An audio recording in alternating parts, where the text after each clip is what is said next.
কয়েন্সগুলি তিলে তিলে সে জমা করছে। একবারের জন্য ভাবে নাই তাকে আমি এই কয়েন্সগুলা বরাবর হিসাব দেব বা আমি তার টাকাটা ব্যাক করব কিনা। সালামু আলাইকুম, সবাই কেমন আছেন? দেখতেছেন একটা বক্স কাটতেছি। তো এই বক্সটা যদিও আমার নয়, একজন বিশেষ মানুষ এই কয়েন্সগুলি আমাকে আমার সমস্যার কারণে সে আমাকে সহযোগিতা করছে। আর যে টাকাগুলা জমা করছে সে আমাকে শুধু বক্সটাই দিয়ে ফেলছে। একবারের জন্য ভাবে নাই এখানে কত টাকা আছে। শুধু আমাকে বলছে এখানে গুনে এক্সচেঞ্জ করে সমস্যার সমাধান করার জন্য। আর সে তিলে তিলে এই টাকাগুলা জমা করছে। কে হতে পারে এরকম একজন বিশেষ ব্যক্তি?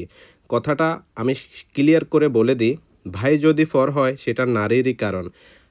আমরা যদি ২-৩ ভাই থাকি, আমাদের মাঝে সমস্যা হয়ে থাকে। আর সমস্যাটা বেশিরভাগ হয়ে থাকে যখন আমরা সবাই বিয়ে করে ফেলি। তখনই ভাইয়ে ভাইয়ে সমস্যাটা বেঁধে যায়। আর এই সমস্যা বেঁধে দেওয়ার পিছনে রয়েছে আত্মীয়-স্বজন, পাড়া প্রতিবেশী আর বিভিন্ন কিছু মানুষ চায় না একটা পরিবার কখনোই ভালো থাকুক। তো কথাটা এইজন্য বলছি, আপনারা হয়তোবা বুঝে গেছেন কী জন্য বলছি। আমাদের সাথে যতই সমস্যা থাকুক, বিপদে সবার আগে এগিয়ে আসে কিন্তু আপন মার পেটের ভাই। এর আগে কেউ এগিয়ে আসে না। তার সাথে যতই সমস্যা হোক, কেউ ভাইয়ের আগে আপনার উপকারে আসবে না। তার জন্য বলবো, যত কিছুই হয়ে যাক, যেখানে ১ লাখ টাকা যদি লসও হয়ে যায়, ওইখানেও ভাইয়ের সাথে ঝগড়া বিবাদ বা কথা বলা বন্ধ করা উচিত নয়। কারণ বিপদে সবার আগে ভাই এগিয়ে আসে।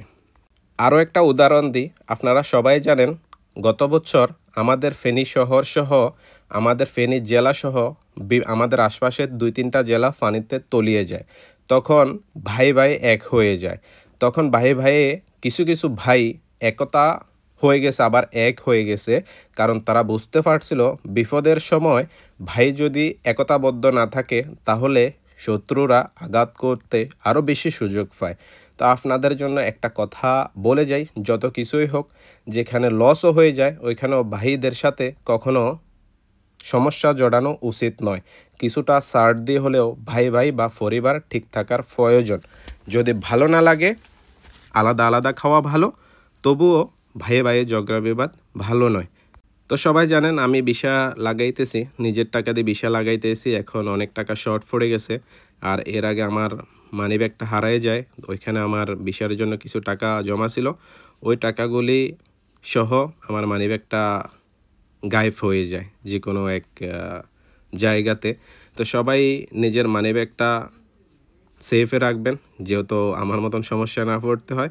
আর আমি কখনো নিজের বিশা মারবো ওইটাও কখনো ভাবি নাই। আমি ভাবছি একটা কাজ ছেড়ে দিছি, আরেকটা কাজে আমি ভাবছিলাম আবার ঘরের ড্রাইভিংয়ে বিশা লাগাবো।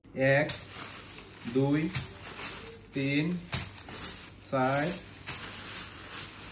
৫, ৬, ৭, ৮, ৯, ১০, ১১, ১২, ১৩।